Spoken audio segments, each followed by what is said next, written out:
We know now that as human beings busied themselves about their various concerns, they were scrutinized and studied, perhaps almost as narrowly as a man with a microscope might scrutinize the transient creatures that swarm and multiply in a drop of water. With infinite complacence, people went to and fro over the earth about their little affairs, serene the assurance of their dominion over this small spinning fragment of solar driftwood, which by chance or by design, man has inherited out of the dark mystery of time and space.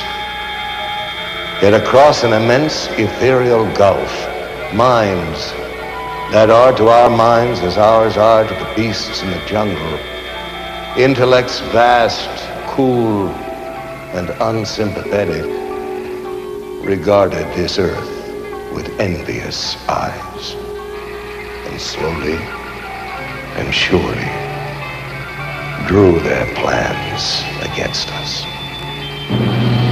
So began a science fiction bestseller published more than 75 years ago. H.G. Wells's War of the Worlds. It was written and read as harmless entertainment. Science fiction was just becoming popular. Fairy tales for adults. And yet that world of science fiction is all around us, right now, less fictional with every passing day. The evidence is here.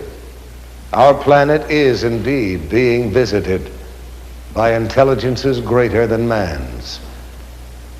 They travel in spaceships, in flying saucers. People all around the world are seeing these craft. The Italians call them disci volanti, the French, soucoupe volant, the Russians, letayuschi targelki. In America, we call them UFOs.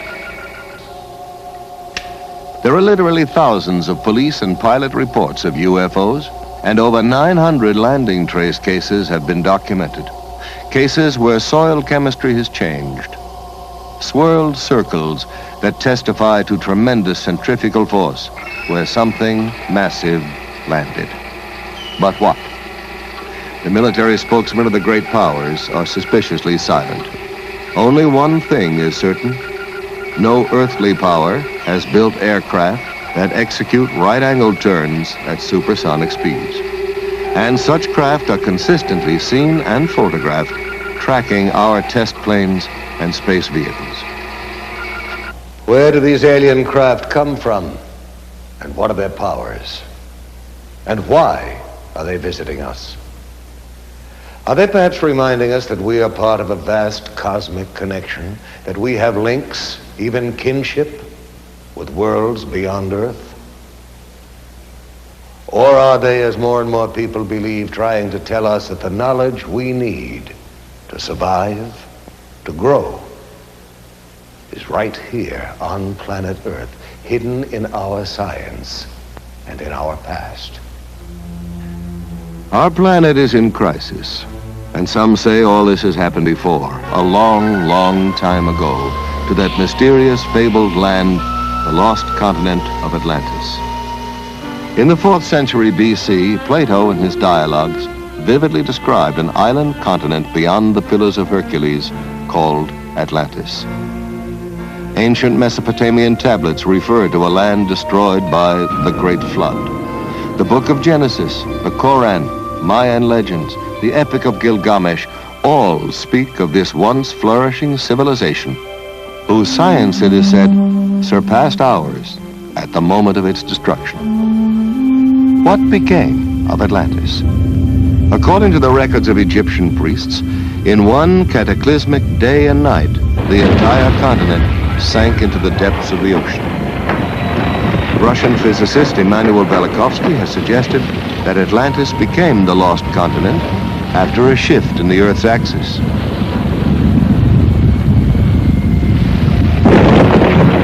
Famous psychic Edgar Cayce believed that by misusing the powers of the mind and interrupting the evolution of the planet, Atlantis became the victim of its own perverted super science. And the people of Atlantis, what happened to them? Were they all destroyed?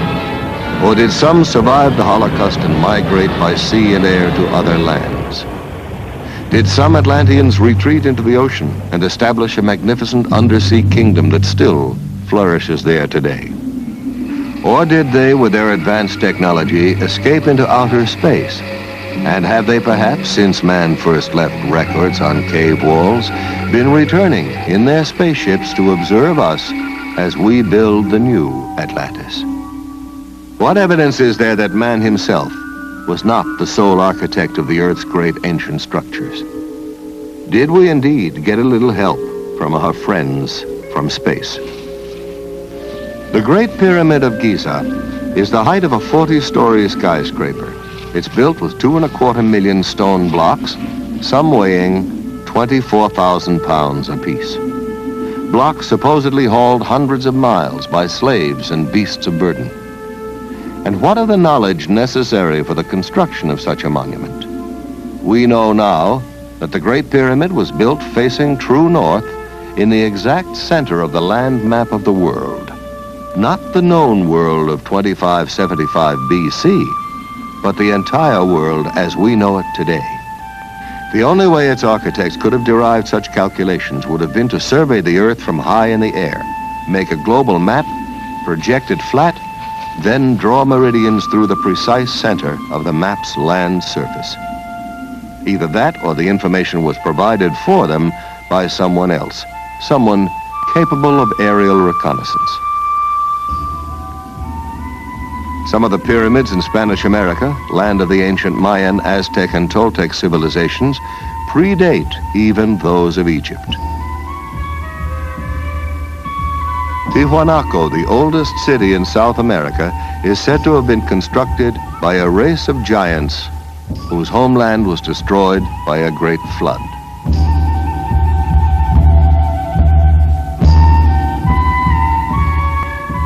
Archaeologists have discovered amazing similarities in architecture and artifacts in Egypt and at Tiwanaku.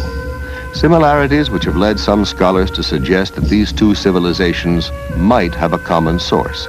That perhaps Egypt was the principal colony of Atlantis in the Old World, while Tiwanaku was one of the drowned continent's colonial outposts in the New.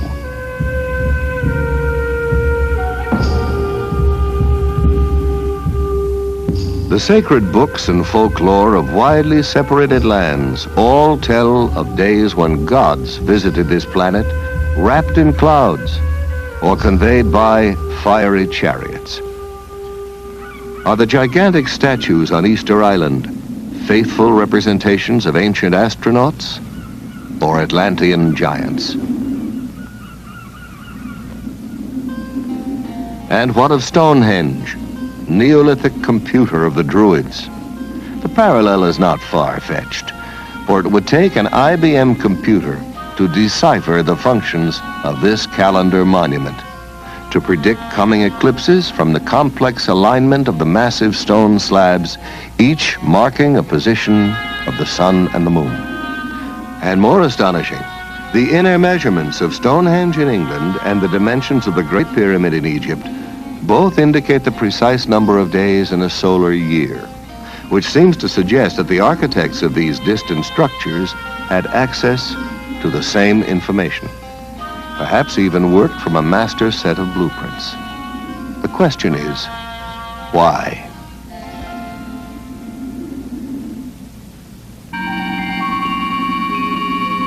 Imagine, if you will, a single team of architects traveling from continent to continent, employing local people to construct navigational aids, great beacons that could be seen from craft orbiting planet Earth. Beacons still operational today. Certainly the most permanent evidence that advanced civilizations have been visiting this planet since ancient times may be seen in these time-defying monuments, a world apart.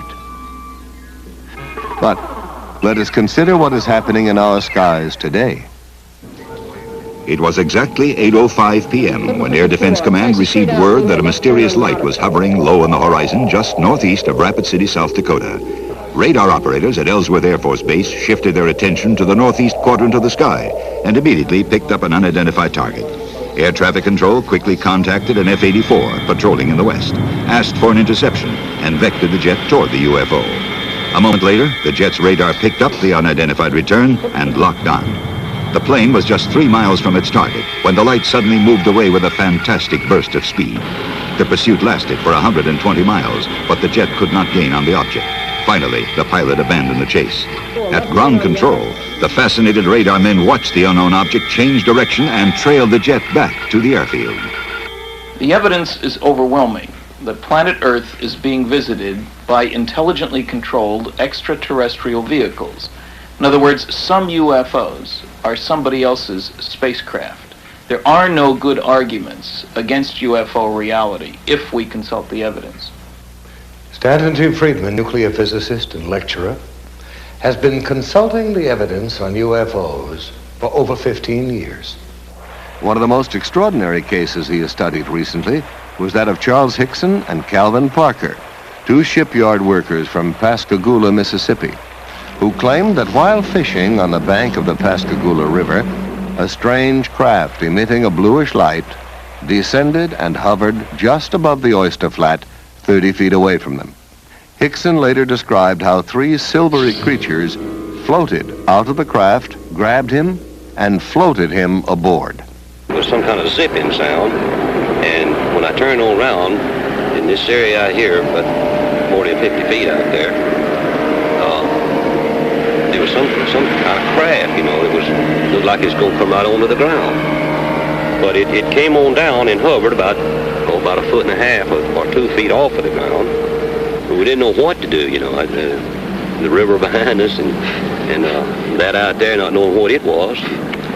So, and then before we had time to really do anything, it seemed like an opening appeared. Toward the end, it was, you know, toward us. And the blue light, it had blue flashing lights as it was, you know, approaching the ground, but then they went out. And when the opening appeared, some source of light came from the inside. It was just almost blinding.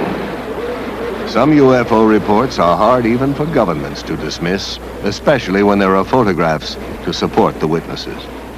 At approximately 15 minutes to 10 Monday evening, several citizens from the East Los Angeles area phoned our station and stated that they were observing what they thought was an unidentified flying object. After receiving several of these phone calls, Officer Weinkoop and I were dispatched into the East Los Angeles area to investigate these possible sightings. We observed the object traveling in a southwesterly direction and gave pursuit of the object. While in pursuit, I was passenger officer and I was broadcasting a pursuit to my division watch commander, Sergeant Tigroin of Hollenbeck Division, LAPD. During the pursuit, I managed to take one photograph. This photograph negative was booked into police property using this report and this divisional record number. The spacecraft was oval shape on top and underneath, like a large pancake blown up in the middle. It did not have any dome like many of them have reported to have had. And it seemed to be about 200 feet in diameter and about 30 feet high. One of the best photographic sequences on record was taken of a UFO over Trindade Island off the coast of Brazil. Military and civilian observers on the Brazilian training ship Almirante Salazar and that it is time that world governments officially acknowledge saw this metallic craft nearly 150 feet long moving in over the sea to circle the island. A professional photographer aboard the ship grabbed his camera and took these photographs, which were officially released to the world by Juscelino Kubitschek, then president of Brazil, as authentic UFO pictures. Evidence of UFO activity over water mounts steadily. Jacques Cousteau has reportedly investigated UFO sightings over South America's Lake Titicaca. Thor Heyerdahl saw strange glowing masses underwater during his famous Kon-Tiki voyage. And there are literally hundreds of reports from marine scientists and ship's crews of mysterious undersea craft. What is the connection between UFOs and water? Are extraterrestrials using the oceans of our world as highly developed bases for successive space expeditions? Or are these craft, as some people believe, piloted by descendants of Atlantean survivors who sought refuge long ago under the sea? What evidence is there to support this speculation? We now have the means to explore our ocean floors, and divers have located vast stretches of what appear to be the paving stones of giants. Stones as huge as the blocks that built the pyramids, crisscrossing the ocean bed in mid-Atlantic. Archaeologists have found the walkways and pillars of an ancient sunken temple off the coast of Bimini in the Bahamas. Are these undersea structures traces of one of the cities of Atlantis? Consider the mysterious triangle-shaped area in the Caribbean Sea that extends from the edge of the Gulf Stream about 150 miles east of Fort Lauderdale, Florida, to 40 degrees west latitude in the mid-Atlantic. Known in olden times as the Sargasso Sea, this area is a graveyard of the unexplained. It's a place where strange things happen to compasses. Strange things happen to time. Down through the centuries, this watery graveyard has claimed Spanish galleons, windjammers, steamships, supertankers, pleasure yachts, and aircraft. Almost all disappeared without trace, as if the tentacles of some mythical monster had reached out and seized them. This area is known today as the Bermuda Triangle, or Devil's Triangle. On December 5th, 1945, 5 TBM Avenger torpedo bombers under the command of Lieutenant Charles C. Taylor took off from Fort Lauderdale Naval Air Station on a routine navigational mission. Surface winds of 20 knots, skies clear, visibility unlimited. Suddenly, just 15 minutes before the flight was due to land, Fort Lauderdale Tower picked up Lieutenant Taylor's frantic voice. The time, 4 p.m. Calling it, Tower. This is an emergency. We seem to be off course. We cannot see land. Repeat, we cannot see land. What is your position? We're not sure of our position. We can't be sure just where we are. We seem to be lost. Assume bearing due west. Well, we don't know which way is west. Everything is wrong. We can't be sure of any direction. Looks like we're entering white water now. I tell you, we're completely lost. Then, at 4:25 p.m.,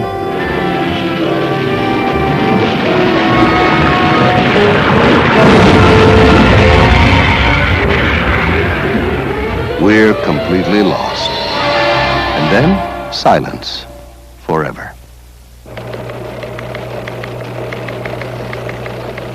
Immediately, the Navy dispatched a Martin PBM Mariner flying boat, a huge craft with electronic tracking gear, with enough fuel to remain airborne for 24 hours. Aboard, a crew of 13. By 7:04 p.m., the Mariner 2 was missing. In 3 short hours, the Triangle had literally swallowed up 6 planes and 27 trained men.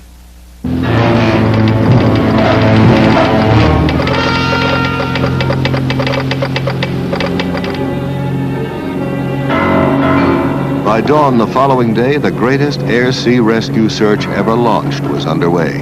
242 aircraft and 18 ships scoured the area known as the Devil's Triangle, but not a trace was found. Not an oil slick, not a piece of wreckage, not a life raft. Nothing.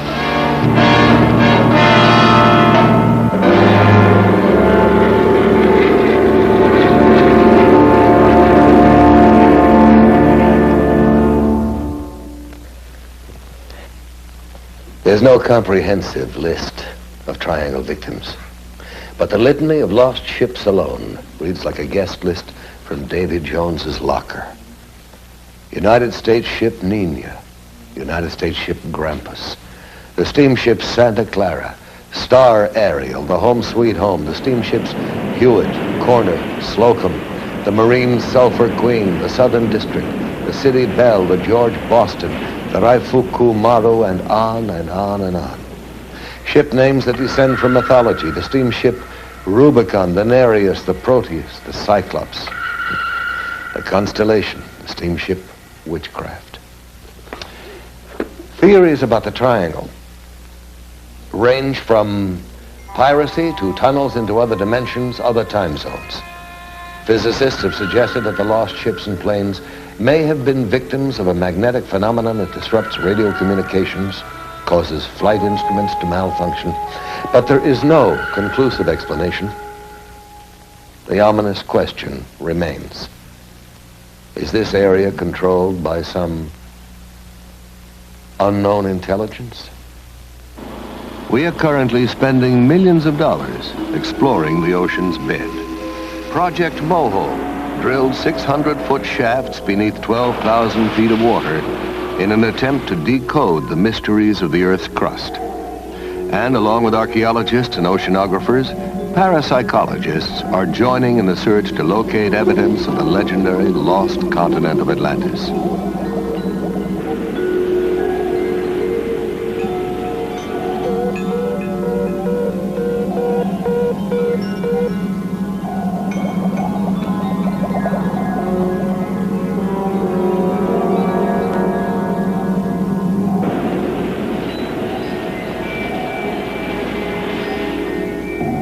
Myths from every country tell of gods and mermaids rising up out of the ocean. What if mythology is really condensed history, and the tales of these enchanted sea creatures are in fact eyewitness reports? What if the whale that snatched Jonah from the raging sea was actually an underwater craft?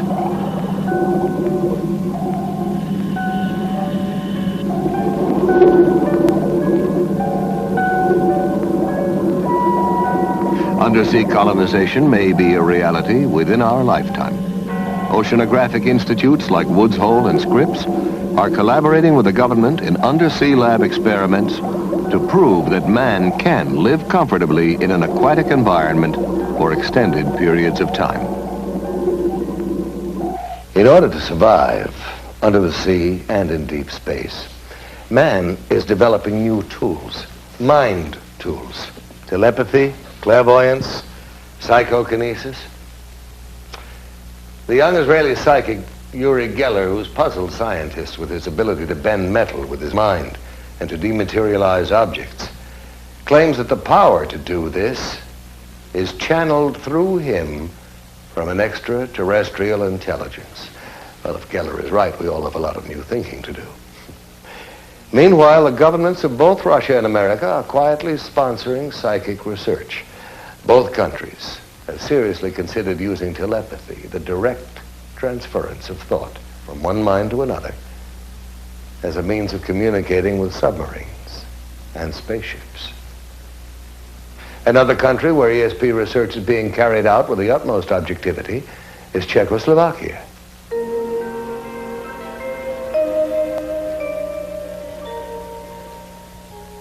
Here in a Czech laboratory, we are watching an experiment in telepathy.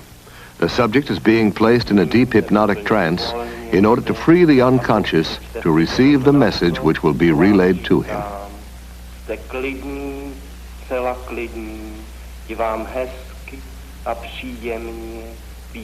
First, the subject is placed in a deep hypnotic trance.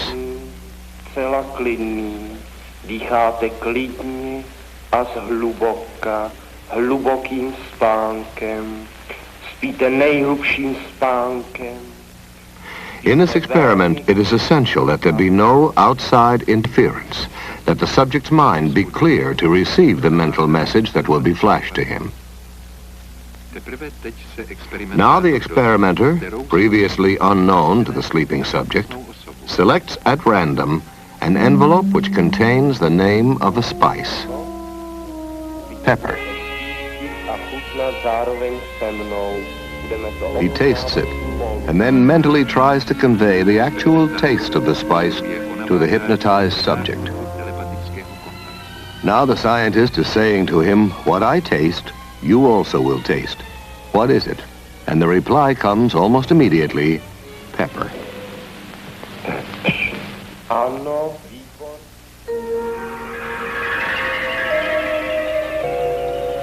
Psychokinesis, the ability to move physical objects with the force of the mind, is also a subject of intense interest to science and to the military. Here in Leningrad, under strictest test conditions, talented sensitive Nina Kulagina makes the magnetic needle of a compass rotate by sheer mind energy.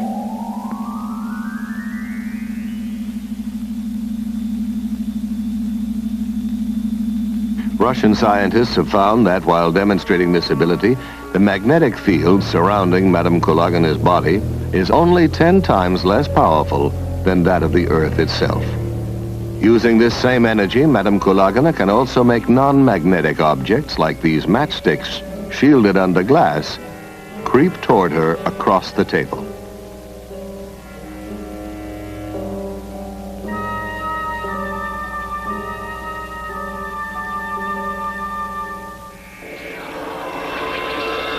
In the Philippines, psychic surgeons are reportedly performing major operations on patients without using any surgical instruments and with no form of anesthesia or bleeding control.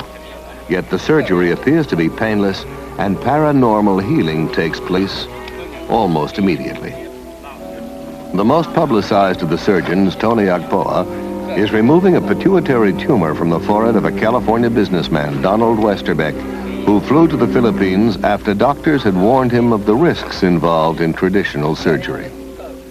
Here in Westerbeck's own voice is his description of the result of his operation. When I came to the Philippines, I was very dubious about this entire process, but I felt that it would be a shame to have the operation first and find there was any truth to the Philippine phenomenon. Whatever comes out may or may not be the right kind of tissue. It may well be symbolic, but it is now 2 years since that operation, and the symptoms, which were progressing quite rapidly, have pretty much disappeared. I know that whatever happened in the Philippines had a certain effect on the progress of what was happening within my head.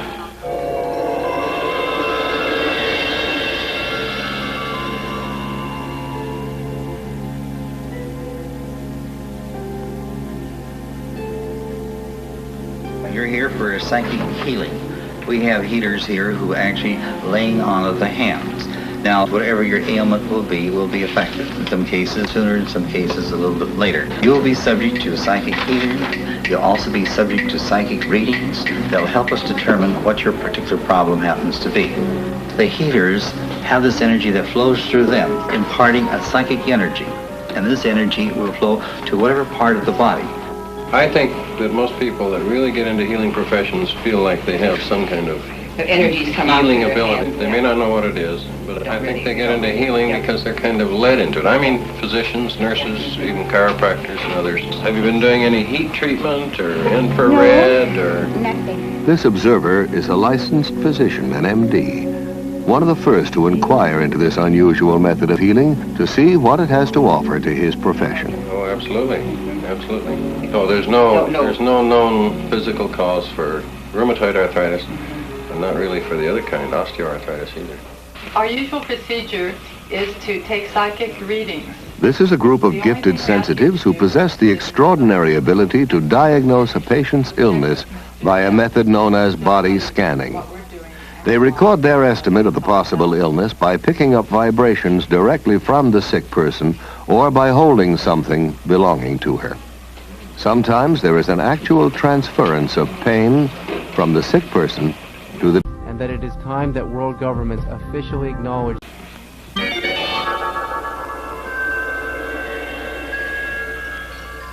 The idea of an energy field or an aura surrounding the human body goes back many centuries. In biblical paintings, artists attempted to depict it by painting halos or aureolae encircling the heads of divine religious figures.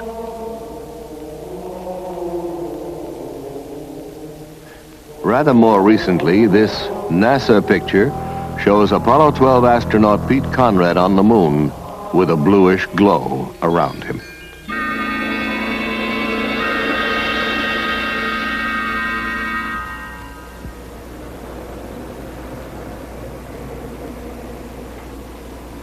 A leading American center of psychic research is the University of California at Los Angeles, where research psychologist Dr. Thelma Moss is experimenting with Kirlian photography, a revolutionary technique invented by Russian scientists Semyon and Valentina Kirlian, which captures on photographic plates the aura or energy field surrounding both organic and inorganic objects. Dr. Moss, could you tell us about your research here at UCLA? We've conducted about almost every area of research in parapsychology. That includes telepathy, thoughts going from mind to mind, moving objects at a distance. Primarily now, we're extremely interested in energy fields around the body. But probably the most fascinating work that we're doing right now has to do with a photographic technique that was first discovered in the Soviet Union called Kirlian photography, or more simply, electrical photography. And we've been able to get some pretty fascinating stuff on moving picture film using this technique, and I'd like to show it for you now, if I may. Okay, I'm going to turn on the film projector here, and we'll be taking a look at some of our work in motion pictures. Due to the efforts of experimental researchers such as Dr. Moss, the technique of Kirlian photography may soon be of practical use in almost every area of physical science. Inorganic objects photograph very differently from organic objects. Coins have a steady corona. We get the illusion that there is movement going around it, but the actual corona itself is static and its boundaries fixed, whereas human beings show a remarkably different effect. This is the right index finger pad, and we can see how brilliantly around his finger there are flares, and the corona keeps changing its pattern. We took a young lady and asked her if she'd get drunk. Here she is, 2 finger pads on her right hand before she's had anything to drink at all. And it is rather a placid effect. After 4 glasses of champagne, we see that she's become considerably brighter and the gaps have closed. And from the backs of her fingers are emitted sparks from time to time. After 8 glasses, she's in a much better state. From the rear projection of her finger pads, there are brilliant effects. Now we tried before and during kissing. This is the left and right, male and female, before kissing, and we can see that the coronas of both are rather dim, with a gap definitely existing between their fingers at the point where they are almost but not quite touching. These same subjects were photographed during a kiss.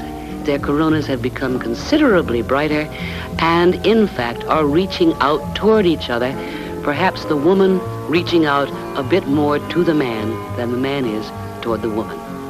Here we find an extraordinary example, which doesn't happen very often. Do you notice the red blob of light appearing between the 2 people? In anticipation, we like to think of the kiss to come. While kissing, the white and almost pink colors have become much more prominent, and it would seem the man on the left is perhaps enjoying the experience a little bit more than the person on the right. Now, Dr. Moss has also observed through the Kirlian process the dynamic interchange of energy between a psychic healer and his patient. Apparently, after a healing treatment, there's a sizable increase in the width of the coronae surrounding the fingertips of the patient and a corresponding decrease in the healer's corona. Another fascinating aspect of Kirlian photography is known as the phantom leaf phenomenon. People who've had a limb amputated often say that they can still feel it, even complain of absent fingers or toes that itch. Now this, according to scientists, can be explained by the persistence of old sensory patterns in the brain.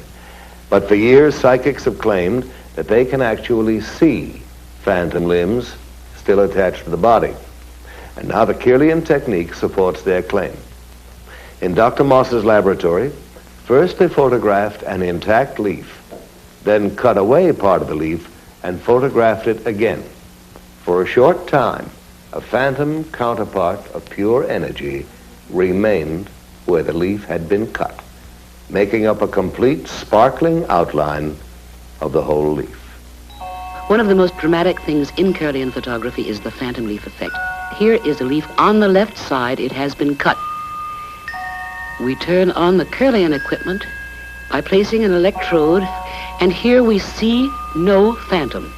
Where the leaf has been cut, there is a kind of gap.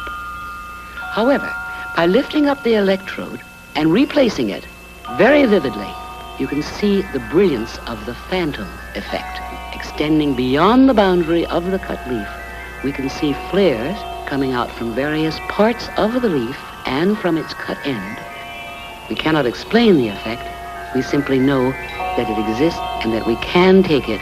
About 30% of the time, we obtain this phantom effect.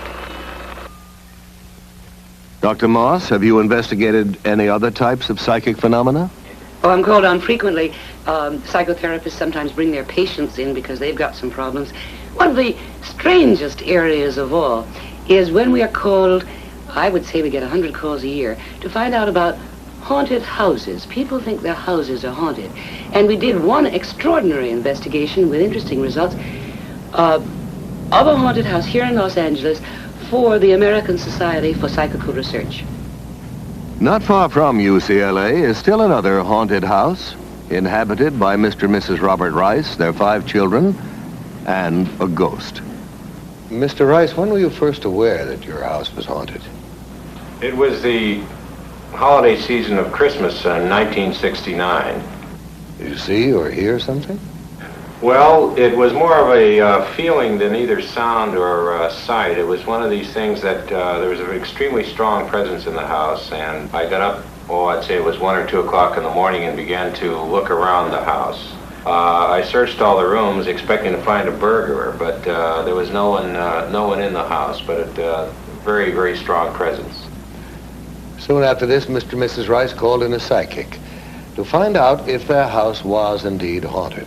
They were told that the ghost was that of a young architect who had become very disturbed and hanged himself upstairs in the attic bedroom.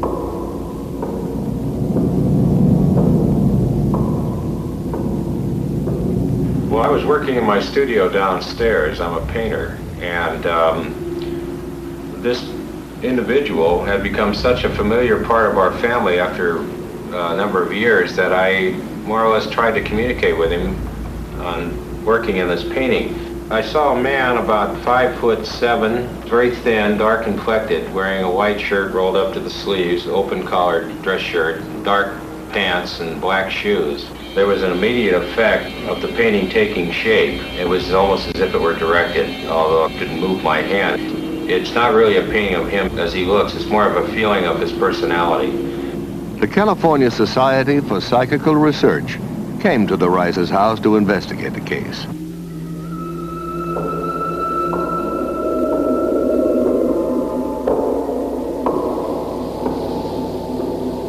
And they went through the house and the different parts of the house.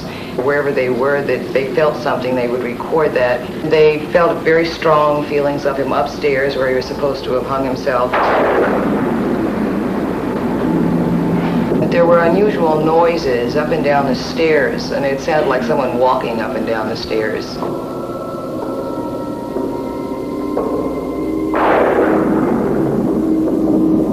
They also saw him in the same light and described him in the same manner that we had seen him.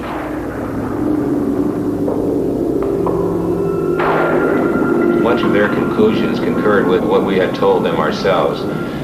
In view of the 5 children, there are absolutely no problems whatsoever. They're very aware of what's happened. It really doesn't bother them. They're used to the idea.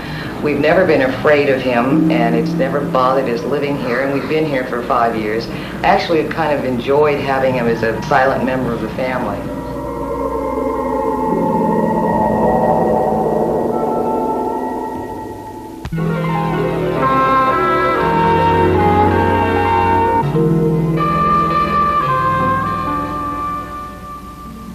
I am Lucretia Black, and I am a witch. I practice witchcraft. I have always been a witch. I was born a witch, I was raised a witch, and my mother, grandmother, and great-grandmother were all witches.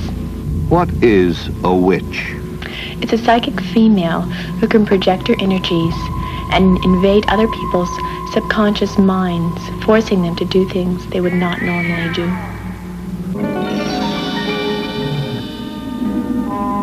This is Witches' Mill in England, where in the Middle Ages, witches practiced their ancient art. There are witches who worship nature spirits and use plants and herbs to make potions for the sick. Witches who cast spells to dry up a neighbor's cow or blight his crop. Witches who wore charms and amulets to dispel the dark forces. In England, in medieval times, the church burned and hanged witches, blaming them when someone became sick or died. In France, Joan of Arc was burned at the stake because the church was afraid of her amazing psychic powers. Down through the ages, people with psychic ability have been falsely accused of being witches.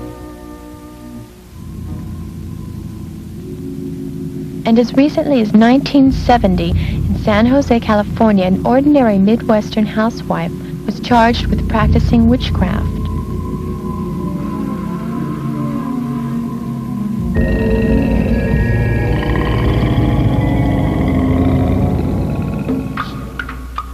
For years, we have seen people lying on beds of nails or walking on sword blades, and we've thought it was magic or fakery. Now we're beginning to understand there is a thin line between magic and what we call mind over matter. And science has begun to study the people who perform these feats. Here in Hawaii, members of an ancient tribe walked barefoot through fiery coals without suffering pain or injury to their skin.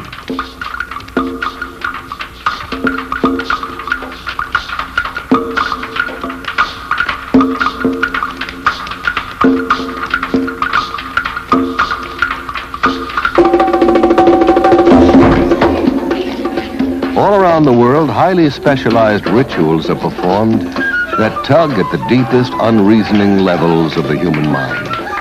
In Brazil, voodoo cults still flourish. Ceremonies are enacted where voodoo priests invoke the spirits of the dead to take vengeance on the living. Animal sacrifices, chanting, beating drums incite the crowd to near hysteria.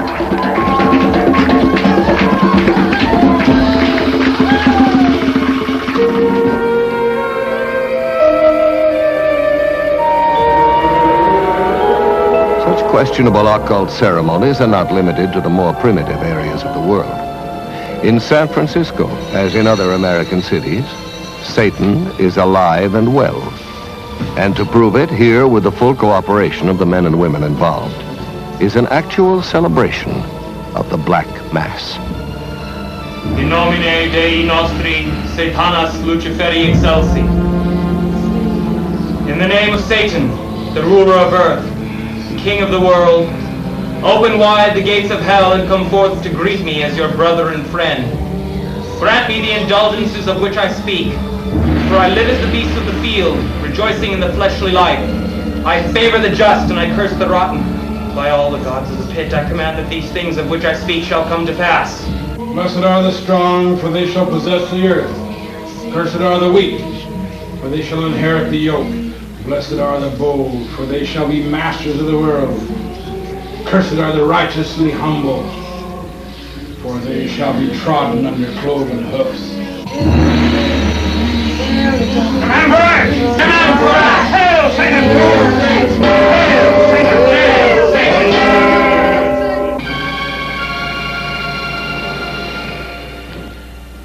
Some people still allow themselves to be seduced by the theatrics of dark and sterile practices. But most of us are reaching out to a new, exciting future. And that it is time that world governments officially acknowledge A generation born to the knowledge that man can leave the earth. A generation prepared, even eager, for contact from beyond Earth. And we're beginning to explore inner space to learn about the amazing psychic potential of the human mind. Well, Where then do UFOs fit into our newly expanding awareness of the paranormal? Perhaps investigative reporter Ralph Blum, author of Beyond Earth, a book about man's contact with UFOs, could answer that question for us. Mr. Blum, what do you think about the UFOs? I think we have to consider them as an example of Murphy's Law. Murphy's Law says that if something can possibly happen, it will. There doesn't seem to be much doubt that UFOs are happening, that they are real physical objects occupying both physical space and time. But the data also implies that UFOs may not actually fly here over vast, enormous distances, but simply materialize here, function as physical craft while in our atmosphere, and then dematerialize. I've interviewed Air Force pilots whose mission was to acquire UFO footage, men who've tracked and photographed UFOs and then just watched them vanish. Professor J.H. Bruning of the University of Mississippi has pointed out how closely a UFO experience resembles a psychic event. In both instances, something that, according to the rigid rules of science, shouldn't be there, appears and violates the known laws of space and time and gravity. Ghosts and UFOs seem to have a lot in common. Ghosts materialize, seem to float or hover above the ground, often communicate telepathically, then dematerialize, just like the reports of UFOs and their crews. These and other fascinating phenomena such as time loss, teleportation, and spontaneous healing are all associated both with occult and UFO experiences. And I'm inclined to agree with astronomer Alan Hynek, who suggested that we may be dealing with an intelligence that knows more about the physical world than we do, more about the psychic world, and is using it all. Mr. Blum, I understand that you got down to Pascagoula, Mississippi, just 36 hours after Charles Hickson and Calvin Parker had their UFO encounter. Yes, I did. It was the first time I'd seen for myself the profoundly disturbing effect of such an experience, not only on the two men, but on the entire town. Nothing that powerful had happened to Pascagoula since Hurricane Camille hit the Gulf Coast. And it was quite impossible to sit in the same room with Charlie and Calvin and not believe that something terrifying had happened to them. They had me one on this arm like this, and on the other one, you know, they had my other arm like that. And I just seemed to lift up to the same height they were off the ground, and we just moved into the craft. Now inside, how did they lay you out? Do you remember how it happened? Yes. I didn't see any tables or chairs or anything in there. I'm not saying it wasn't in there because the light was almost blinding, but I didn't see any. And when they carried me inside, they seemed to just lean me back, you know. And this eye, well, I keep referring to it as an eye, it moved up in front of me about this close. And it started right at my eyes, looking me right in the eye. And it hesitated there for a few seconds, and it just started moving over my entire body. When they brought me from the craft along this area here, and they didn't drop me, you know, they just released me back to the ground. And I fell. I don't know why my legs were weak. I don't know why it was the fright or what it was, but I fell onto the ground. And that's when I seen Calvin. He's standing right over here in this area, and he was standing facing the river with his arms outstretched like that, just like he was staring at something.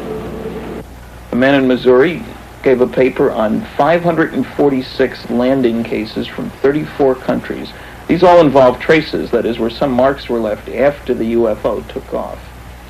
One place where this happened was on the Johnson Farm in Delphos, Kansas, November 2nd, 1971. The strange marks in the middle there are a ring of soil affected by a UFO. There are a whole host of tests run on the ring. It's clear that something strange happened to the soil as far down as 14 inches deep. To give you an example of what happens to soil, the soil on the left was from that ring, obviously different in color and texture, and I might say from laboratory tests also different in composition from the normal soil on the right. As long as UFOs remain in the air and perform impossible acrobatics, we can all enjoy arguments about who is hallucinating. And the military can tell the anxious citizens you did not see a flying saucer. That was Venus, or swamp gas, or migrating geese, or whatever. But all that changes when a UFO lands and aliens disembark. One of the most amazing and agonizing of such experiences involved a couple named Betty and Barney Hill. While driving through the White Mountains of New Hampshire in 1961, the Hills lost several hours on the road. Unable to account for the missing hours and plagued by recurring dreams, they finally sought psychiatric help. While under time regression hypnosis, both Barney and Betty Hill relived being taken aboard a strange, glowing craft manned by beings not of this earth. While aboard, they were given an extensive medical examination and told that they would not remember what had happened to them. This is a model of one of the UFO occupants as described by Betty Hill under hypnosis. They were under 5 feet tall, with grayish skin, and communicated by some sort of thought transmission. In contrast, the creatures that floated toward Charles Hickson appear to have been servo mechanisms or robots. The pointed spike ears prompted astronaut Brigadier General James McDivitt to suggest that they were probably some kind of advanced radar device. Another version of what they look like, this is a drawing made by an artist, a composite based on hundreds of eyewitness reports. And obviously most landings don't get reported. This character is about 4.5 feet tall or so, 2 arms, 2 legs, a head and a body, slightly different facial features, obviously not like any of our friends down here on Earth.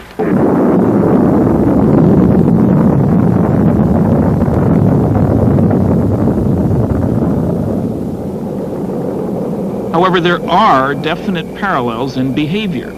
They have Earth excursion modules, which behave very like our lunar excursion modules. Take our Apollo program. We have strange-looking flying craft carried on board a launch vehicle. They hover out in the boondocks on the moon, land, a couple of humanoid-looking creatures climb out, wander around, pick up rock samples, play games, then re-enter their craft, lift off, disturbing the soil behind them, rendezvous with the mothership, and zip off toward another planetary body.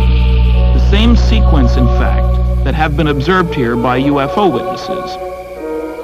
One of our pioneer astronauts was Brigadier General James McDivitt. In 1965, General McDivitt spent 4 days in outer space as command pilot of Gemini 4. General McDivitt, have you ever seen a UFO? Yes. During my flight on Gemini 4 in 1965, I saw an object in space fairly close to our spacecraft that I could not identify. It looked to me like maybe the upper stage of another rocket. I tried to take some pictures of it, but unfortunately the pictures did not come out properly. We never were able to identify what it was, and all of our ground radar tracking data indicated that there shouldn't have been another object anywhere near us at the time. General McDivitt, do you know anyone else who claims to have seen a UFO? Well, yes. As a matter of fact, I know all kinds of people who claim to have seen them. Some of them are very legitimate, and some of them I think are just having fun. I had an opportunity recently to meet a gentleman from Mississippi who claims to have actually been taken into a spacecraft.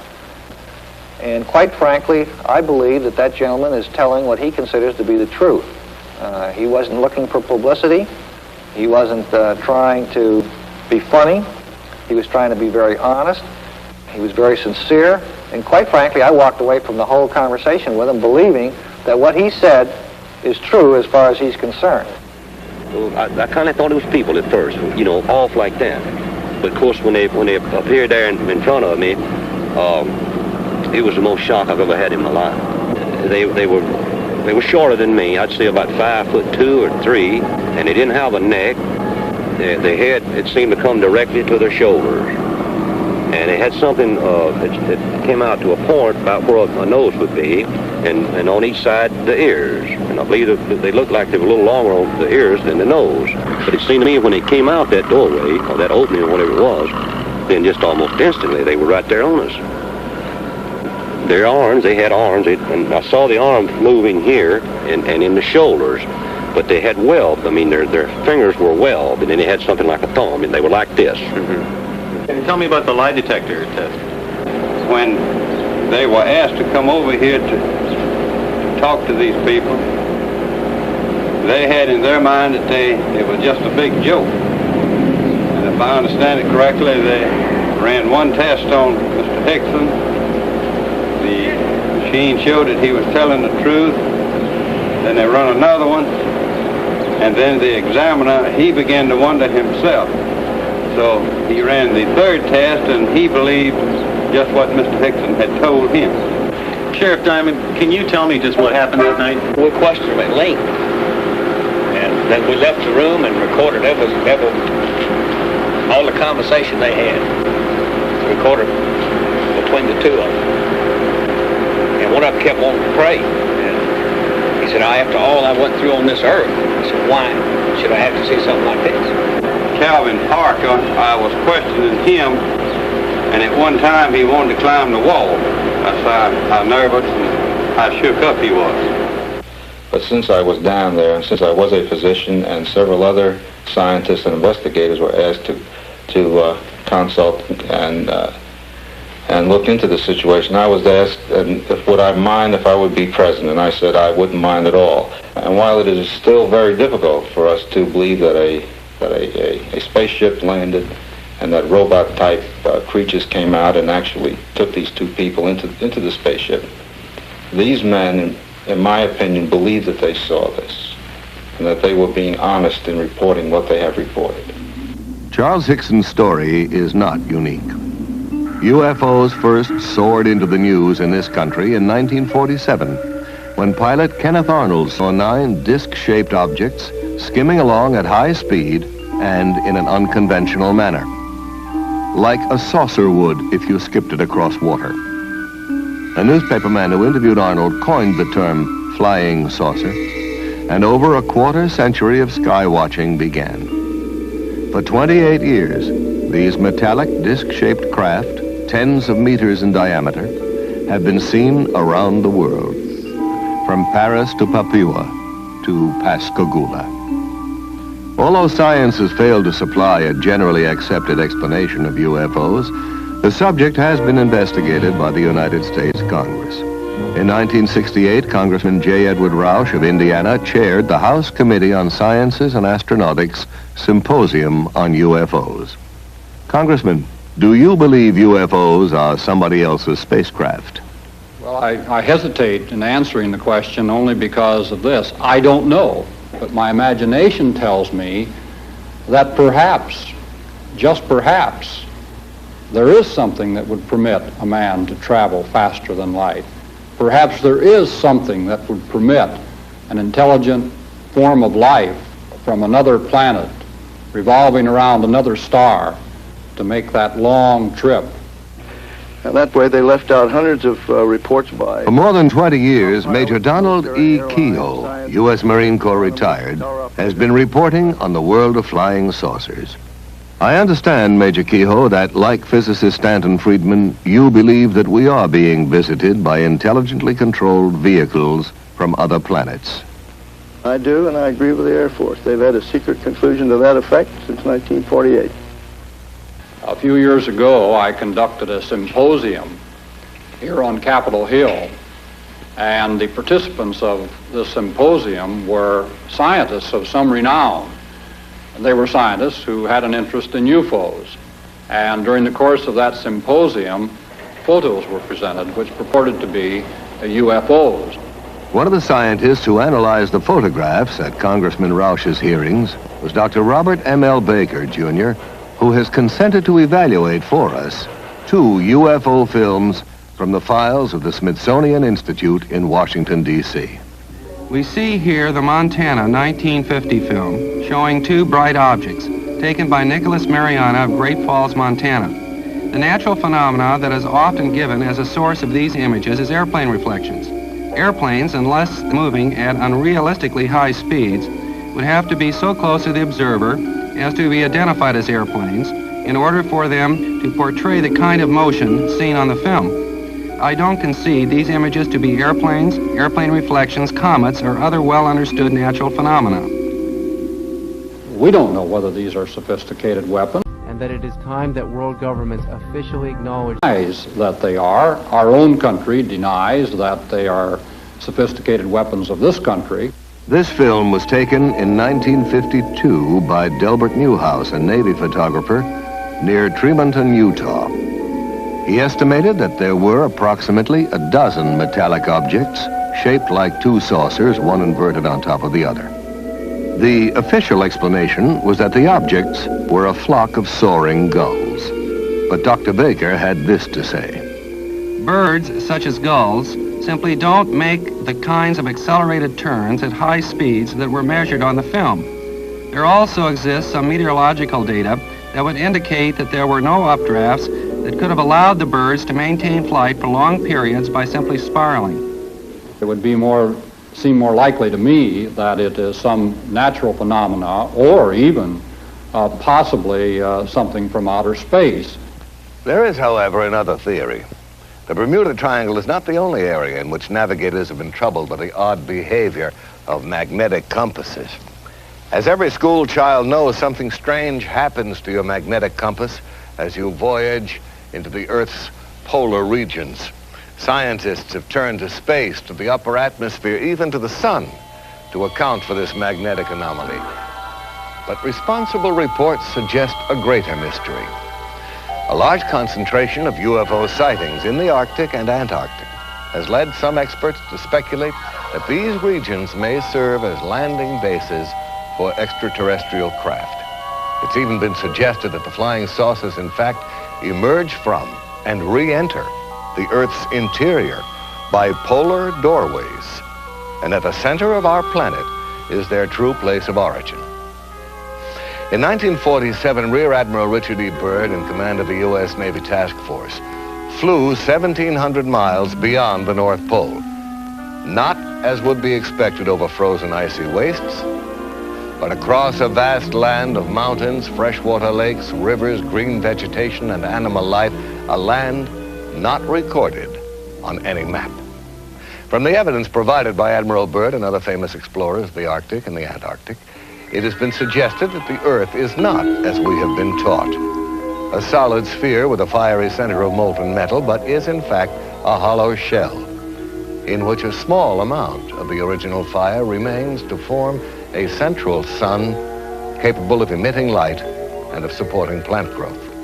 It has even been claimed that the huge mammoths found frozen in the polar ice are not prehistoric, but were animals from the Earth's hollow interior that wandered to the surface and froze to death. Proponents of this theory estimate that the Earth's crust is approximately 800 miles thick, with openings at its polar extremities.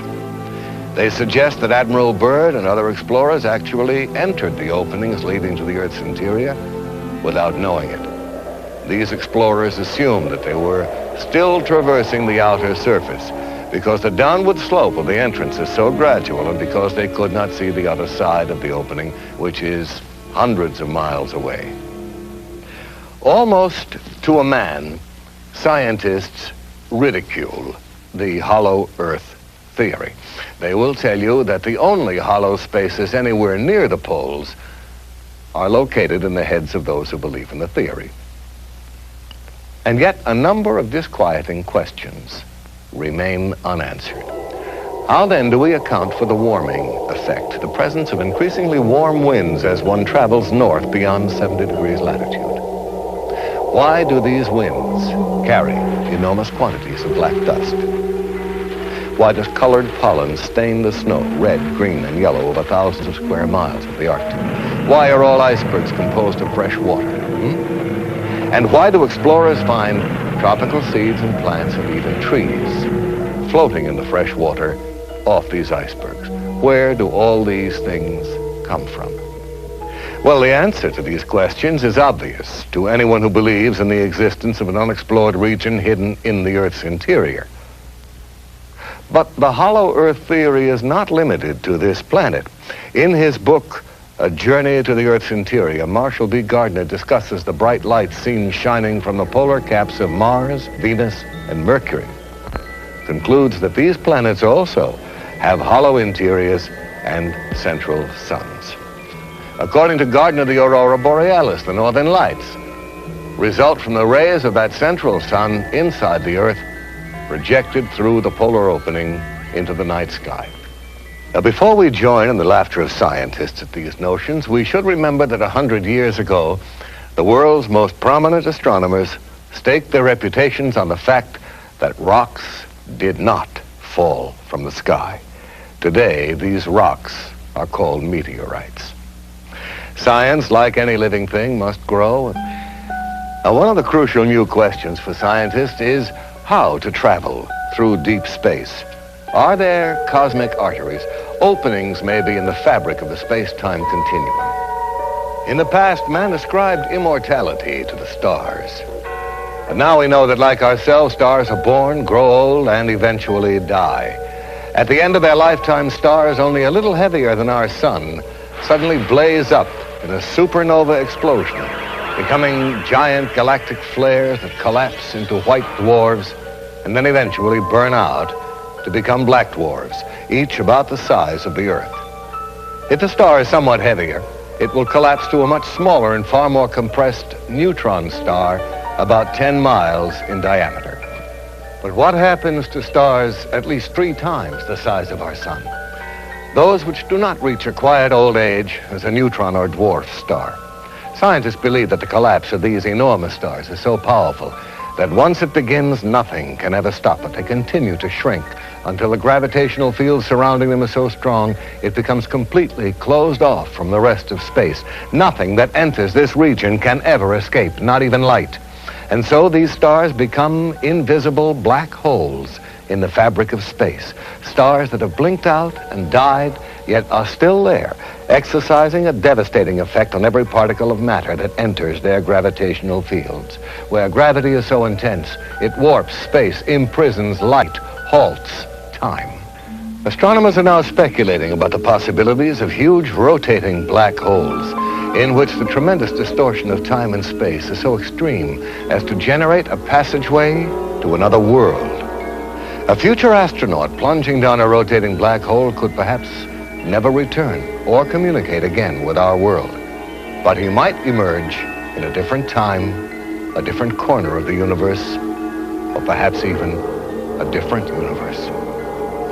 And it's not so unlikely that an advanced technological civilization could have overcome the hazards of black hole travel, harnessed their power to voyage through time as well as through space. In his stunning book, The Cosmic Connection, astronomer Carl Sagan imagines for us a federation of societies in the galaxy that have established a black hole rapid transit system in which a vehicle is rapidly routed through an interlaced network of black holes to that black hole nearest to its destination.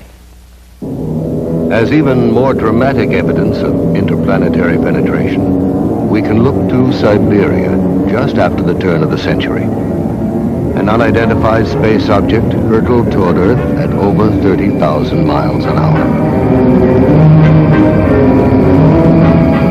Trailing streams of fire, it broke into our atmosphere, and then came the explosion.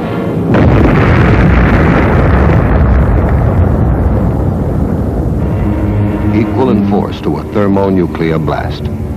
A huge mushroom of fire and smoke, an explosion like none recorded on Earth before that left traces of radioactivity and felled trees within a 40-mile radius. And yet there was no sign of a crater. On January 7, 1948, officials at Godman Air Force Base near Fort Knox, Kentucky, observed a strange object passing over them at high speed. Minutes later, at 2:30 p.m., a squadron of P-51 fighters approaching from the south was asked by the Godman Tower to investigate the UFO. Captain Thomas Mantell, the squadron leader, left the formation and began to climb. At 2:45, Mantell notified the tower he was at 15,000 feet. There's something in sight above and ahead of me. Some kind of a huge metal object, but it's not a plane. I'm going to 20,000 feet. At 3:15, Mantell radioed again. It's now directly ahead of me and moving at about my speed. I'm trying to close for a better look. That was Captain Mantell's last transmission. All further attempts to reach him failed. Less than an hour later, searchers found the plane. Mantell was dead. His shattered watch had stopped at 3:18. Does our military have in its possession the twisted metal remains of crashed UFOs, the charred bodies of space crewmen? I don't know. There are no easy answers. But one thing is clear. With the formidable resources at its disposal, The American military has to have the best collection of UFO data in the world. And I really think it's time they shared that data with the people. I must say I have some sympathy for the military, especially the Air Force, whose province is, after all, the wild blue yonder. What do you do when something unknown is penetrating your airspace and you can't cope with it? The bureaucratic solution seems to be, when in doubt, classify. But I also have real sympathy with the people who are the victims of this policy, people whose lives will never be the same because they had the courage to report what they saw. I admit some people have been seeing some pretty strange things lately. One of the strangest and most bizarre is the appearance of huge hairy creatures that walk upright on two legs and are frequently sighted in areas where UFO activity has been reported.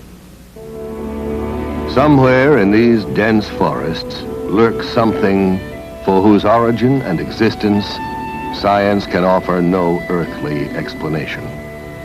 Called Sasquatch in Canada, Bigfoot in the western states, Folk Monster in Arkansas, Momo in Missouri, Skunk Ape in the Florida Everglades, these foul-smelling giants, some of them reportedly 10 feet in height, crash around in the undergrowth, uproot trees, invade logging camps, and terrify witnesses.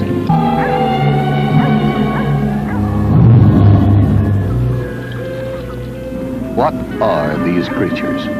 Where do they come from? How did they get here? Recently, an astonishing number of Bigfoot reports have coincided with UFO sightings and landings.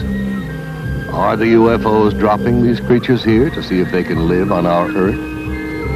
And why has no one found any bones or the remains of one of them? Do these giants, as psychic Peter Herkus claims, decompose into powder when they die? Or are they perhaps picked up again by the UFOs to be examined in alien laboratories?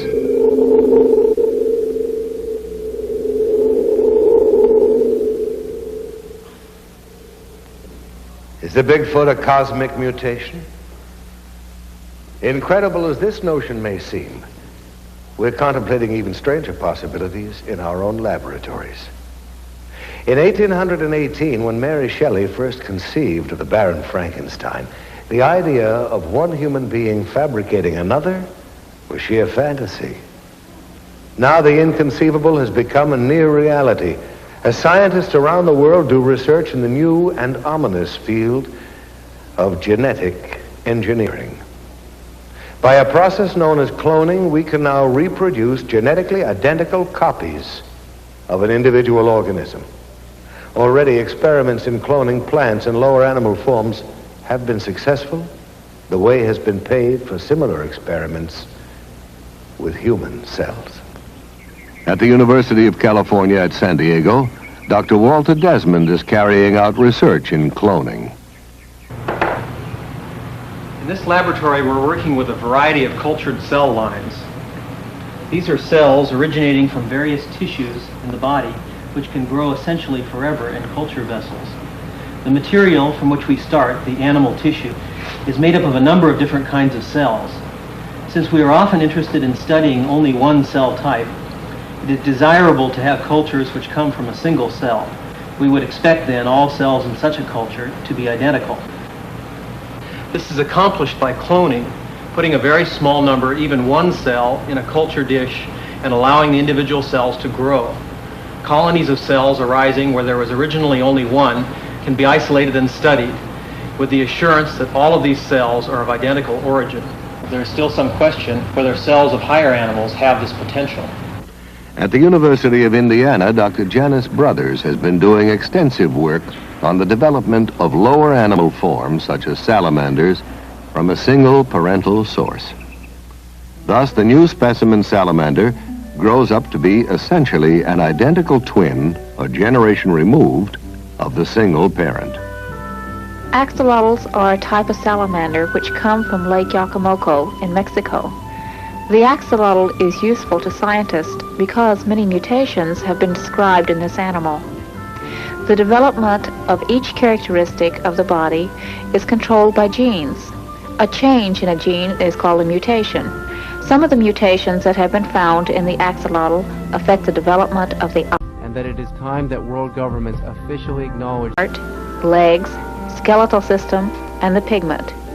The golden and white axolotls are animals which have pigment mutations. The 4 large dark axolotls swimming in the aquarium are a clone of nuclear transplants made by transplanting a nucleus from the cell of a normal embryo into an egg which has abnormal cytoplasm.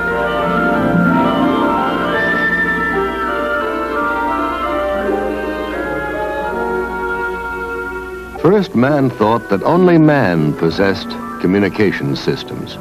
Then we made friends with the dolphin. And now plants take their place among the communicating life forms of this planet. Since 1969, Marcel Vogel, a senior research chemist at IBM, has been actively engaged in the study of man-plant communication. Vogel believes not only that plants respond to our thoughts, but that they are supersensitive instruments for measuring our emotions. Working with green broad-leaved houseplants like this philodendron, Vogel wraps a copper wire around the plant and attaches a small stainless steel electrode to the plant leaf. The wire is then hooked up to an amplifier and polygraph recorder, and he is ready to establish a stable baseline, a sort of plant heartbeat on the graph. One of the earliest experiments that we did was the threat of attacking. With the help of his assistant, Chuck Mignosa, Vogel will now attempt to project thoughts of attack and then monitor the plant's response. So what I'd like to have you do, Chuck, is to build a strong thought form of an attack. Chuck, think a strong thought of attack and then commit the act on the plant. Any shift of the needle on the graph is regarded by Vogel as a response from the plant. When the needle jumps wildly, it is the electrical equivalent of a human scream. Next, we will see both Marcel Vogel's and the plant's response to his assistant, Tom Montalbano's directed thoughts. Both the plant and Marcel Vogel are tied into the narcophysiograph biofeedback machine. This is the plant response telemetered through the stainless steel electrodes. Here is Marcel's galvanic skin response. This trace is Marcel's pressure and his cardiovascular relaxation and tension of the blood vessels. This trace is the temperature variation coming from Marcel's hand. As you can see, it's lowering. Now I'll be quiet. Now I'll focus into you, Tom. Tom, do you like women? Definitely. Now it's responding to you. And this time I'll focus on to your liking of women. Now here you have my response to your thought, but nothing with the plant yet. Now we're getting an emotion, a response, you see, right here. I had a thought of doing some healing work. Good. Now repeat that operation, that thought. There's the repeat. There you picked it up. Now it transferred. See, your mind was locked in. There's the thought finally transferred. All right. Look at this. There's a response to our personal interaction. It's always a thrill to me when I see this happen, because it's hard to believe that we are all linked together with thought. So we really become one with each other and nature. And that's why I love this type of work. Now here's my response to the thought of love. I said the word love. But look at the Marcel Vogel is pointing out how, with identical equipment, the plant's response is greater than his own. That it actually picks up more information and is therefore a finer instrument for measuring emotion than man himself. Research into the secret life of plants raises some awesome moral questions. Should we, for instance, give up cutting roses in our gardens? Should we eat only vegetables that have died a natural death?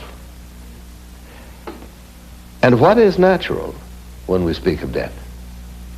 The human race has come a long way since Faust sold his soul to the devil. Now we are ready to negotiate with death, to treat dying and death as a disease, and a curable disease at that.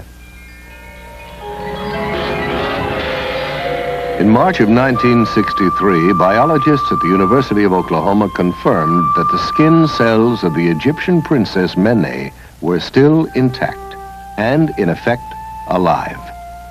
Yet Princess Mene has been dead for several thousand years. Ancient Egyptian priests apparently knew many of the secrets of life preservation, secrets we are now in the process of rediscovering through a branch of science so new that most people have never heard of it.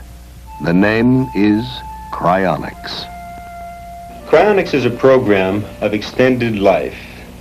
Because of the tremendous gap between the research laboratory and the general practitioner's office, it appears it is no longer appropriate to bury or cremate an individual simply because he is suffering from a terminal disease and has suffered a cardiac arrest.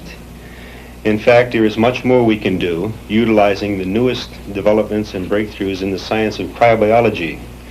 In fact, cryonics regards dying and death as a disease, most serious indeed, but not necessarily incurable.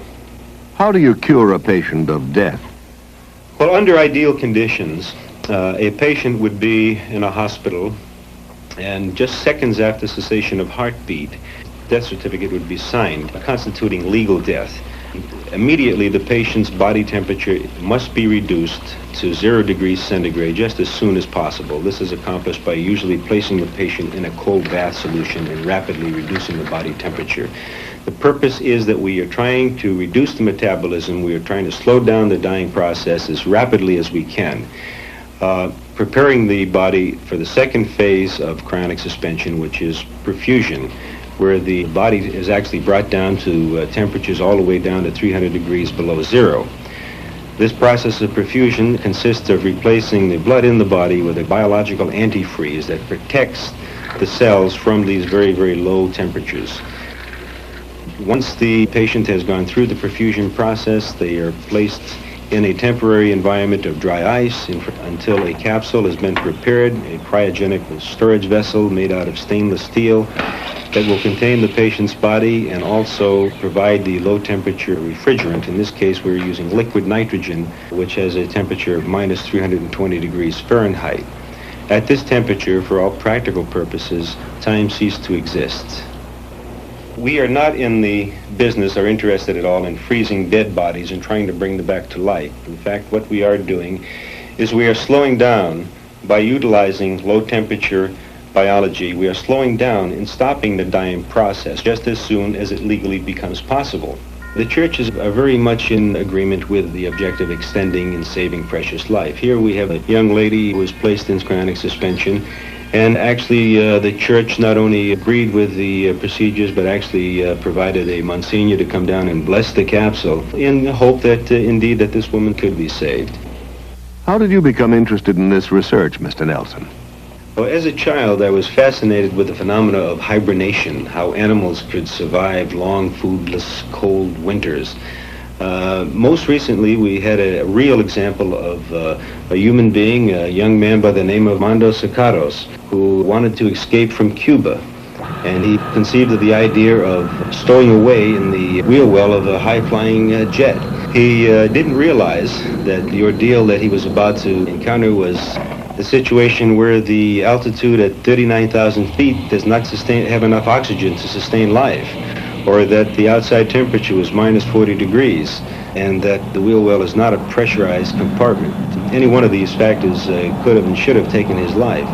8 hours later, when the plane landed in Madrid, Spain, young Armando fell out onto the pavement, frozen, no heartbeat, and to the astonishment of everyone, about an hour later, they detected a faint heartbeat, and several days later, he was nearly recovered, and 56 days later, he left the hospital well.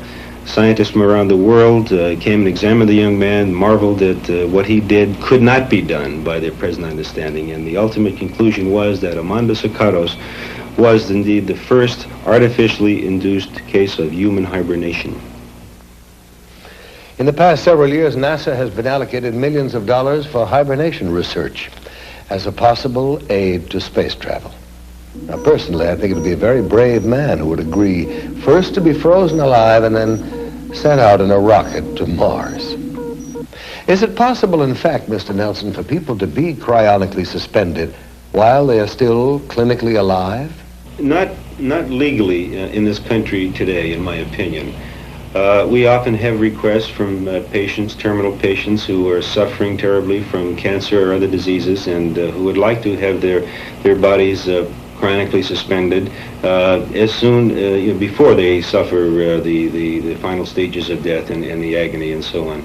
However, it is not possible because of the legal definition of death. The process cannot be started until cessation of heartbeat. But it definitely would be to their advantage biologically, medically, and I hope someday that we will be able to actually apply these procedures to patients when they are in a terminal condition, if that's what they desire. To some people, this is one of the most gruesome, I might even say chilling, developments of the biological revolution. But not, I think, as threatening or as mind-stretching in its implications for the future as is cloning. I recall reading a French essayist who suggested that when man is on the verge of creating life, God will return. He will smile wryly and announce, "Closing time, gentlemen, please." No, not long ago, the concept of growing a whole organism from one cell, asexually, in a laboratory would have seemed impossible. But already scientists are contemplating the cloning of human life. Dr. Richard Siegel, professor of genetics at UCLA, has agreed to discuss some of the ethical, the social, and even the political implications of science interfering with evolution. Dr. Siegel, is it likely, in your opinion, that cloned man will become a reality in the near future? The very definite possibility exists that in the foreseeable future, it will be possible to clone the most complex mammal of all, man himself. We have the theory, we have the scientific know-how. However, some of the very specialized techniques that are required have not yet been achieved. But there's reason to believe that with the concerted effort, some of the barriers that now exist can be avoided. Were human cloning finally achieved, and I must emphasize that it has not yet been done, I think that it would raise some very remarkable ethical problems for all mankind. After all, here would be a group of people who would have no proper father, no proper mother, no family, who would recognize from the outset that they were Xerox copies, as it were, of people who exist or had recently existed. And to contend with this through their lifetimes would present a most difficult problem that would finally have to be dealt with. Whether it would be psychiatric, psychological, I don't know. I would not like to be a Xerox copy myself. Certainly cloning would raise, too, some very practical problems for man. For example, one can think immediately a dictator who could clone for himself a superior fighting force, people that would be virtually invincible as an armed force, people who could be programmed so that they would have no mental blocks against fighting. They would have no question but to go out and kill or do the bidding of the dictator. Now here's another possibility, really very intriguing, but at the same time quite frightening. We can imagine that a very wealthy, very powerful individual might have a dozen or so clones of himself prepared.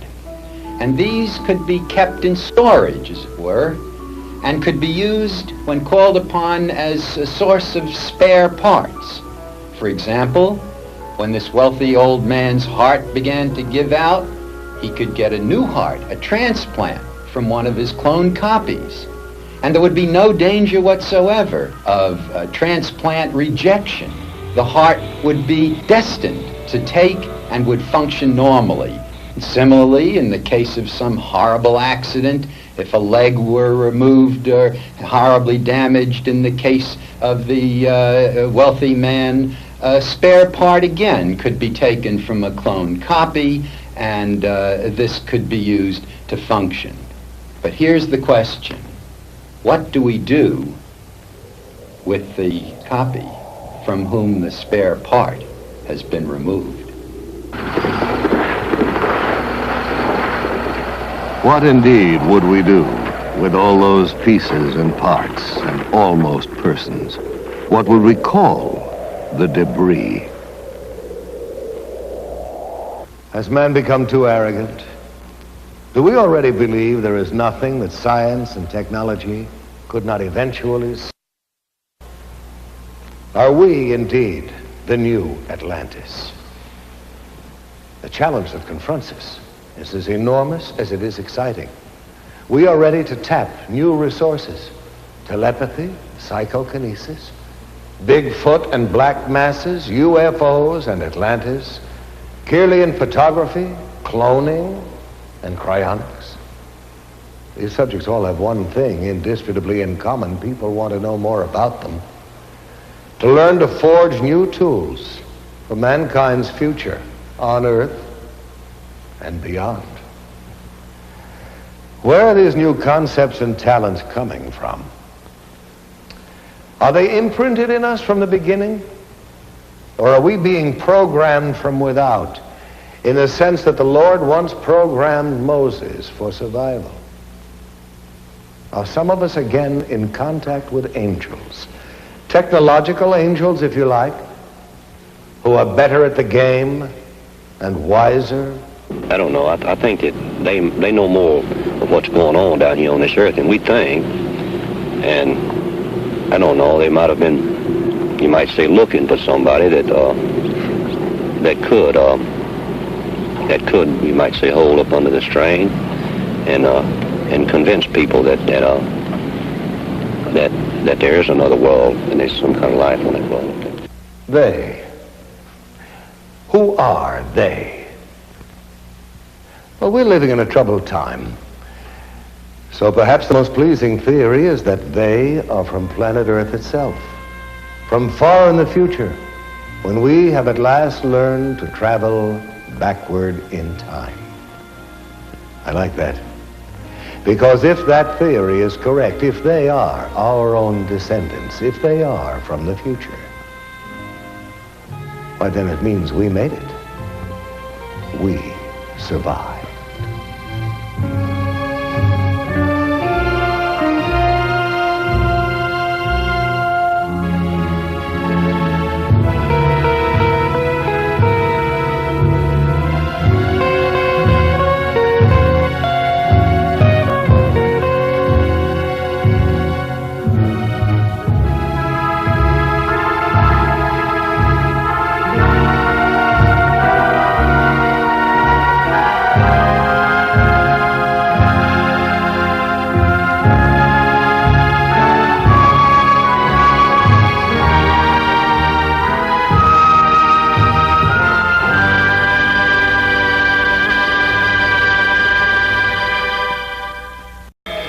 We know now that as human beings busied themselves about their various concerns, they were scrutinized and studied, perhaps almost as narrowly as a man with a microscope might scrutinize the transient creatures that swarm and multiply in a drop of water. With infinite complacence, people went to and fro over the earth about their little affairs, serene the assurance of their dominion over this small, spinning fragment of solar driftwood, which by chance or by design, man has inherited out of the dark mystery of time and space.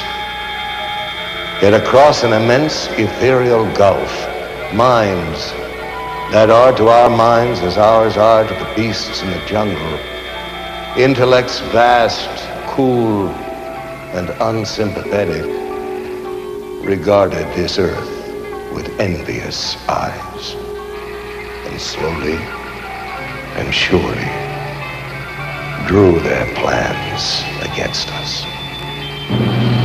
So began a science fiction bestseller published more than 75 years ago. H.G. Wells's War of the Worlds. It was written and read as harmless entertainment. Science fiction was just becoming popular. Fairy tales for adults. And yet that world of science fiction is all around us right now, less fictional with every passing day. The evidence is here. Our planet is indeed being visited by intelligences greater than man's. They travel in spaceships, in flying saucers. People all around the world are seeing these craft. The Italians call them disci volanti, the French, soucoupe volant, the Russians, letayuschi targelki. In America, we call them UFOs. There are literally thousands of police and pilot reports of UFOs, and over 900 landing trace cases have been documented. Cases where soil chemistry has changed. Swirled circles that testify to tremendous centrifugal force where something massive landed. But what? The military spokesmen of the great powers are suspiciously silent. Only one thing is certain. No earthly power has built aircraft that execute right-angled turns at supersonic speeds. And such craft are consistently seen and photographed tracking our test planes and space vehicles. Where do these alien craft come from? And what are their powers? And why are they visiting us? Are they perhaps reminding us that we are part of a vast cosmic connection, that we have links, even kinship, with worlds beyond Earth? Or are they, as more and more people believe, trying to tell us that the knowledge we need to survive, to grow, is right here on planet Earth, hidden in our science and in our past? Our planet is in crisis, and some say all this has happened before, a long, long time ago, to that mysterious, fabled land, the lost continent of Atlantis. In the 4th century BC, Plato in his dialogues vividly described an island continent beyond the Pillars of Hercules called Atlantis.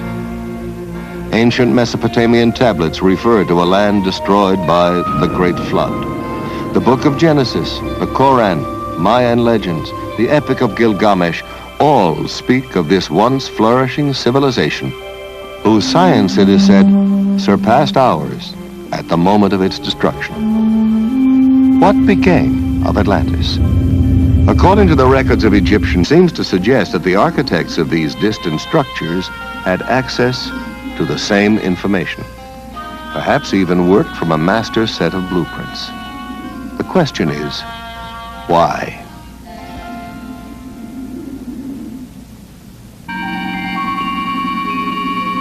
Imagine, if you will, a single team of architects traveling from continent to continent, employing local people to construct navigational aids, great beacons that could be seen from craft orbiting planet Earth. Beacons still operational today. Certainly the most permanent evidence that advanced civilizations have been visiting this planet since ancient times may be seen in these time-defying monuments, a world apart. But let us consider what is happening in our skies today. It was exactly 8:05 p.m. when Air Defense Command received word that a mysterious light was hovering low on the horizon just northeast of Rapid City, South Dakota. Radar operators at Ellsworth Air Force Base shifted their attention to the northeast quadrant of the sky and immediately picked up an unidentified target.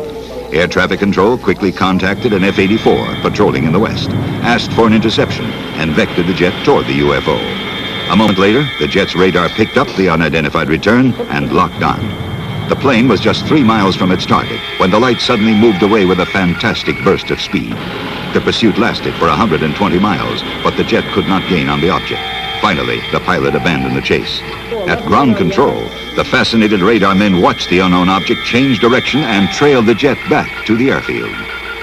The evidence is overwhelming that planet Earth is being visited by intelligently controlled extraterrestrial vehicles. In other words, some UFOs are somebody else's spacecraft. There are no good arguments against UFO reality if we consult the evidence. Stanton T. Friedman, nuclear physicist and lecturer, has been consulting the evidence on UFOs for over 15 years. One of the most extraordinary center of the map's land surface. Either that or the information was provided for them by someone else, someone capable of aerial reconnaissance. Some of the pyramids in Spanish America, land of the ancient Mayan, Aztec, and Toltec civilizations, predate even those of Egypt. Tiwanaku, the oldest city in South America, is said to have been constructed by a race of giants whose homeland was destroyed by a great flood.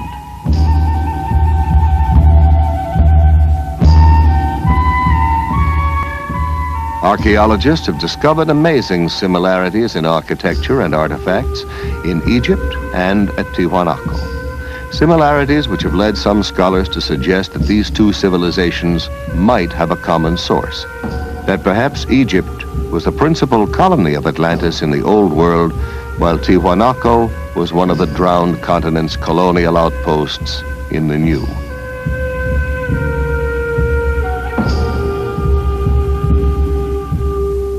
The sacred books and folklore of widely separated lands all tell of days when gods visited this planet wrapped in clouds or conveyed by fiery chariots. Are the gigantic statues on Easter Island faithful representations of ancient astronauts or Atlantean giants? And what of Stonehenge, Neolithic computer of the Druids? The parallel is not far-fetched, for it would take an IBM computer to decipher the functions of this calendar monument, to predict coming eclipses from the complex alignment of the massive stone slabs, each marking a position of the sun and the moon. And more astonishing, the inner measurements of Stonehenge in England and the dimensions of the Great Pyramid in Egypt both indicate the precise number of days in a solar year, which priests, in one cataclysmic day and night, the entire continent sank into the depths of the ocean. Russian physicist Immanuel Velikovsky has suggested that Atlantis became the lost continent after a shift in the Earth's axis.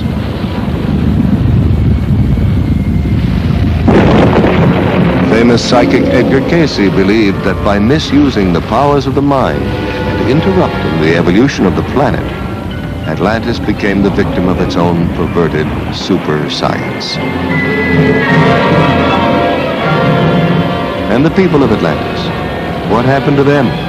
Were they all destroyed? Or did some survive the Holocaust and migrate by sea and air to other lands? Did some Atlanteans retreat into the ocean and establish a magnificent undersea kingdom that still flourishes there today? Or did they, with their advanced technology, escape into outer space? And have they perhaps, since man first left records on cave walls, been returning in their spaceships to observe us as we build the new Atlantis? What evidence is there that man himself was not the sole architect of the Earth's great ancient structures? Did we indeed get a little help from our friends from space? The Great Pyramid of Giza is the height of a 40-story skyscraper. It's built with 2.25 million stone blocks, some weighing 24,000 pounds apiece. Blocks supposedly hauled hundreds of miles by slaves and beasts of burden. And what of the knowledge necessary for the construction of such a monument?